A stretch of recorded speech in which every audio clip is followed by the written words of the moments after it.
This video is about PTE Academic Listening Tasks 1 and 2. Today we are entering one of the most dangerous places in the PTE academic exam. No, not the reading section, not even right from dictation. Today we are talking about the beginning of your PTE listening journey. And these first two tasks can feel like this. You are listening, you understand the first sentence, great. You understand the second sentence, still confident? Then suddenly the speaker says three new ideas, gives an example, changes direction, mention a cause, gives a result, and your brain says, wait, go back. What did you say? But unfortunately, the audio doesn't go back. It plays only once, right? And once it is gone. It's gone. So today we are going to master the first two listening tasks in a completely different way. We're not going to spend 10 minutes memorizing a fancy template or to write down every single word. We are definitely not going to select every option that sounds familiar. Instead, we are playing two different games. Game number one, catch the message before the audio disappears. That is, summarize spoken text. And game number two, separate the truth from the traps. That is, multiple choice, multiple answers. And throughout this video, I want you to actually participate. When I give you a practice audio, don't just sit there and listen to me. Take your notes, pause the video, make your decision, and then let's see whether you caught the same ideas that I caught. So, headphones ready, notebook ready, brain ready. Let's begin. When we talk about the task one, summarize spoken text, before we start this, let me tell you something very important. Most of you think you lose marks in summarized spoken text because the audio was too fast, maybe. But very often, the real problem is you are trying to collect everything. Imagine that someone throws 10 balls at you, and instead of catching the five important ones, you try to catch all 10.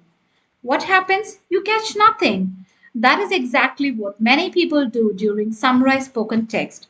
The speaker says the topic, point one, an example, another example, point two, a statistics, and then point three, a conclusion, and you're trying to write every single word. No, your job is not to become a human recording device. Your job is to find the skeleton of the lecture. So I call this as the message map. While listening, I want you to look for four things. T for topic. What is this lecture mainly about? So that's exactly the topic is, right? And P1, that means the first important point. So what is the speaker's first major idea? That one. And P2, obviously the second important point. What happens next? And C, conclusion or overall result. Where does the speaker finally take us? Not every lecture will be perfectly organized. Sometimes there will be 3 points, sometimes there will be a cause and effect, sometimes there will be a problem and solution, but your goal is always the same. Find the message, not the decoration around the message. Okay? Now let's move on to your first audio challenge. Let me play it for you. For many years, urban planners assumed that increasing the capacity of roads would provide a long-term solution to traffic congestion. However, research has shown that this approach often produces the opposite result. When roads are widened, traveling by car may initially become faster and more convenient, encouraging additional people to drive. Over time, the increased number of vehicles can fill the new space, creating congestion once again. Consequently, some cities are now investing in public transport, cycling infrastructure, and pedestrian-friendly neighborhoods rather than relying exclusively on the construction of larger roads. Now stop. Don't write your summary yet. First, tell me, what was the lecture about? Not the first sentence, not one individual word, the whole message. The topic is traffic congestion and the limitations of widening roads. Now, what is point number one? The traditional belief was, right, increasing the road capacity would solve congestion.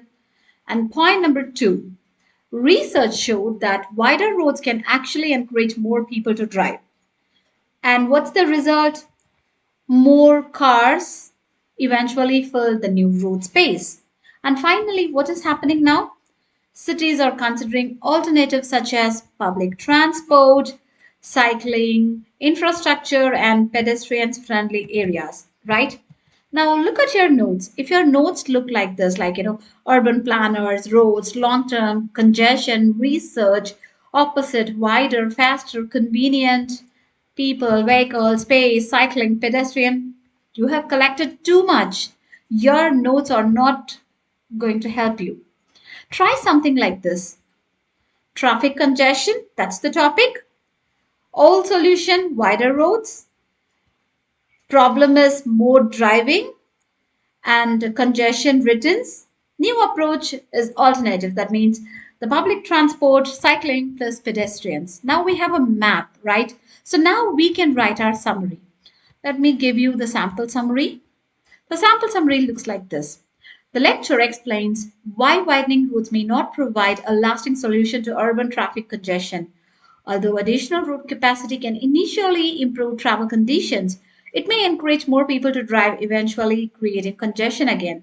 Therefore, many cities are increasingly investing in alternative transport systems, including public transportation, cycling infrastructure, and pedestrian friendly urban planning.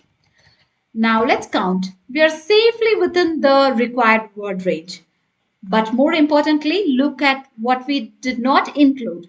We did not include every detail, right? We did not say for many years urban planners assume so and so. That is background information.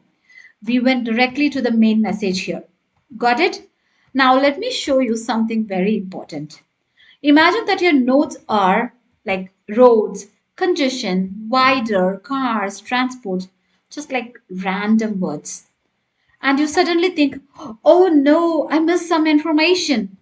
Listen carefully. You don't need a perfect memory, you need a connected memory. Five random words are not useful, but this is useful: wider roads, more drivers, congestion returns, alternatives. You can see the difference, right? This is not just vocabulary, it's a chain. And chains are easier to remember than random words. So while listening, you have to always ask what cost what. For example, more road space means it's easier for driving, more people drive, more cars, and then congestion returns. That chain can become your entire summary. Got it? Now let's move to task number two: multiple choice, multiple answers.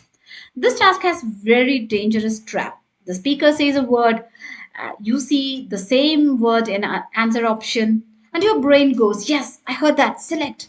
No, absolutely not, because hearing the same word doesn't mean the option is correct, right?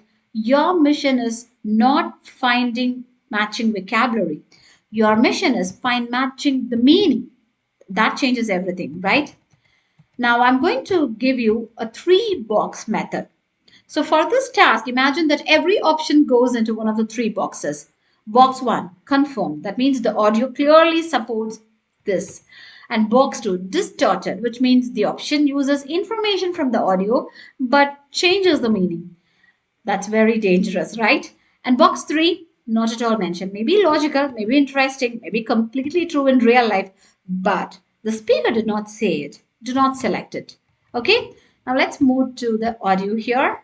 The expansion of remote work has provided many employees with greater flexibility, particularly by reducing commuting time and allowing individuals to organize certain aspects of their working day more independently.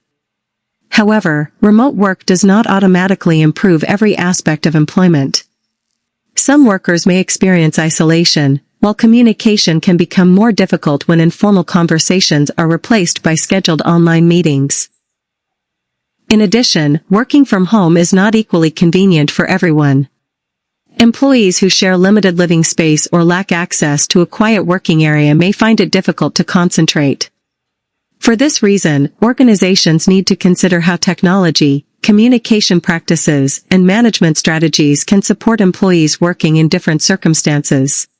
Okay, now for this one, before listening to the audio, you need to read the question, okay? So, according to the speaker, which statements are supported by the discussion about remote work, and you have to select all correct responses. If you look for option A, Remote work can completely eliminate communication problems. Did the speaker say that? Actually, the speaker said the opposite. Communication can become more difficult. So, A is wrong. This is not just a trap, it's just an opposite meaning trap. Okay? And option B, employees may experience greater flexibility in organizing their work. Yes, the speaker clearly mentioned that remote work can provide greater flexibility and allow people to organize aspects of their working day independently. So B is correct. Option C, organizations may need to make deliberate efforts to maintain team communication. Does the speaker use those exact words? Maybe not, but look at the meaning. The speaker said organizations need to consider technology, communication practices, management strategies to support employees. So, yes, the meaning matches. C is correct, and this is very important. You don't need to hear the exact sentence from the option. Got it? You need to recognize the paraphrasing sentence. And option D, all employees are equally productive when working remotely. The speaker said remote work is not equally convenient for everyone. But did the speaker discuss productivity being equal? No, this is a classic trap. The option sounds related, but related is not enough, right? So D is wrong. And option E, remote work may create difficulties for employees who lack suitable working environments. Yes, the speaker specifically mentioned limited living space, lack of quiet working area, difficulty concentrating. So E is correct. Therefore, our answers are B, C, and E. Now, when we talk about summarize spoken text and multiple choice, multiple answer, they both are a listening task, right? But your brain needs to work differently. Because summarize spoken text, your question is what is the story of this lecture? You are building one connected message. You are looking for topic, major points, relationships, conclusion. You are compressing the information. Whereas multiple choice, multiple answer, you have to ask yourself which of these statements can I prove using the audio? Here, you are not creating a summary, you are investigating evidence. For every option, you have to ask did the speaker say this, or is this a clear paraphrase of what the speaker said? Or am I selecting this just because I heard one familiar word? That last question can save you from a lot of wrong answers. Okay, so that's all for today's video. Kindly like, share, and subscribe for more PTE academic tips. See you in the next video. Bye bye.